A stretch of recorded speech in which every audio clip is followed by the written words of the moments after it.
നഗരത്തെ ആകെ മുൾമുനയിൽ നിർത്തി 3 മണിക്കൂറോളം നീണ്ടുനിന്ന തീപിടുത്തത്തിന്റെ വ്യാപ്തി വളരെ വലുതായിരുന്നു. കണ്ണൂർ ജില്ല കണ്ട ഏറ്റവും വലിയ തീപിടുത്തം എന്നതാണ് ഇപ്പോൾ വിലയിരുത്തുന്നത്. കോടിക്കണക്കിന് രൂപയുടെ നഷ്ടം വ്യാപാരികൾക്ക് സംഭവിച്ചു. തീപിടുത്തത്തിന്റെ കാരണം സംബന്ധിച്ച വിശദമായ അന്വേഷണമാണ് നടക്കുന്നത്. ട്രാൻസ്ഫോമറിൽ നിന്നല്ല തീ പകർന്നത് എന്ന് KSEB വ്യക്തമാക്കി കഴിഞ്ഞു. കടയിലാണ് ആദ്യം തീപിടുത്തമുണ്ടായത്. ഷോർട്ട് സർക്യൂട്ട് ആകാം കാരണം എന്ന് സംശയിക്കുന്നു.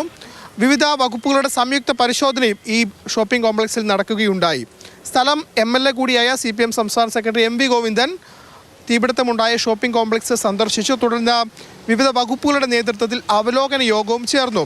പ്രത്യേക പാക്കേജ് സർക്കാർ പരിഗണിക്കുന്നു എന്നാണ് MV ഗോവിന്ദൻ വ്യക്തമാക്കിയത്.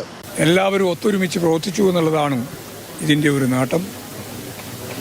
ഇത്ര വലിയൊരു അപകടം സംഭവിക്കുമ്പോൾ ഡിഫറൻ്റ്ലി ഏബിൾഡ് ആയിട്ടുള്ള ആളുകൾ ഉൾപ്പെടെ അവിടെ ജോലി ചെയ്തുകൊണ്ടിരിക്കുന്നുണ്ട്. ആരുടെയും ജീവൻ നഷ്ടപ്പെട്ടില്ല, ജീവഹാനി ഉണ്ടായില്ല എന്നുള്ളത് വളരെ ആശ്വാസകരമായ ഒരു കാര്യം കൂടിയാണ്. നിരവധി പേരുടെ സ്വപ്നവും ഉപജീവന മാർഗവുമാണ് ഒരൊറ്റ നിമിഷം കൊണ്ട് കത്തി അമർന്നത്. 120ഓളം മൊത്തം കടമുറികളുണ്ട്. അതിൽ 45-50ഓളം കടമുറികൾ ഞാൻ നേരിട്ട് കൈകാര്യം ചെയ്യുന്നതാണ്. 50 കോടി റുപ്യൻ്റെ നഷ്ടം ഉണ്ടായിട്ടുണ്ടാവും. 400ഓളം തൊഴിലാളികളും മൊത്തം ഇവിടെ ജോലി ചെയ്യുന്നുണ്ട്. താൽക്കാലികമായിട്ട് അവരുടെ ജോലിയെ ബാധിക്കുന്ന പ്രശ്നമാണ്. KPCC അധ്യക്ഷൻ സണ്ണി ജോസഫും സ്ഥലം സന്ദർശിച്ചു.